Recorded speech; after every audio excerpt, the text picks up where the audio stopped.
ফাজিলপুর ইউনিয়নের শিবপুর গ্রামে ঘটে গেল এক হৃদয় বিদারক ঘটনা। মাত্র ৪ মাস আগে বিয়ে হওয়া নববধূ নুসরাত জাহানকে যৌতুকের জন্য পিটিয়ে হত্যা করা হয়েছে। নুসরাত জাহান ছিলেন ফেনী শহরের পূর্ব বিজয় সিংহ ১৩ নম্বর ওয়ার্ড সার্কিট হাউস এলাকার বড়বাড়ির বাসিন্দা মোহাম্মদ নুর নবীর মেয়ে। গত ৪ মাস আগে তার বিয়ে হয় ফেনী সদরের ফাজিলপুর ইউনিয়নের শিবপুর গ্রামের রুহুল আমিনের নতুন বাড়ির মোহাম্মদ আব্দুল হকের ছেলে মোহাম্মদ হাসানের সাথে। বিয়ের পর থেকেই শুরু হয় যৌতুকের জন্য চাপ, মানসিক ও শারীরিক নির্যাতন। গতকাল রাত আনুমানিক ৯টার দিকে হাসানের পরিবারের লোকজন নুসরাতকে পিটিয়ে হত্যা করে বলে অভিযোগ করেছেন নুসরাতের বাবা। পরে পুলিশ এসে মরদেহ উদ্ধার করে ফেনী সদর হাসপাতালে মর্গে পাঠিয়েছে ময়নাতদন্তের জন্য।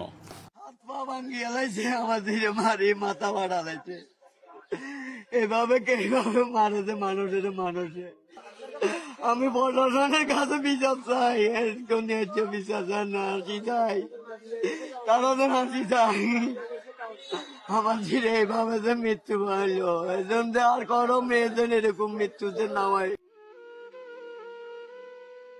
তারা বলছে মেয়ে ফাঁসি দিছে। আমার বাইজি যদি ফাঁসি দিত তাহলে তাদের যে বিল্ডিংটা, এই বিল্ডিং এর সাথে যদি একটা টেবিল দেয় আর একটা চেয়ার দেয়, তারপর আমার বাইজি ফ্যানের সাথে ঝুলি মারা যাচ্ছে না। নুসরাত জাহান আর নেই, কিন্তু তার হত্যার বিচার যেন থেমে না যায়। এই সমাজে যৌতুকের নামে আর কোনো মেয়ের প্রাণ যেন হারাতে না হয়, এটাই আমাদের দাবি। আপনি যদি চান নুসরাতের পাশে থাকতে, এই ভিডিওটি শেয়ার করুন এবং আওয়াজ তুলুন।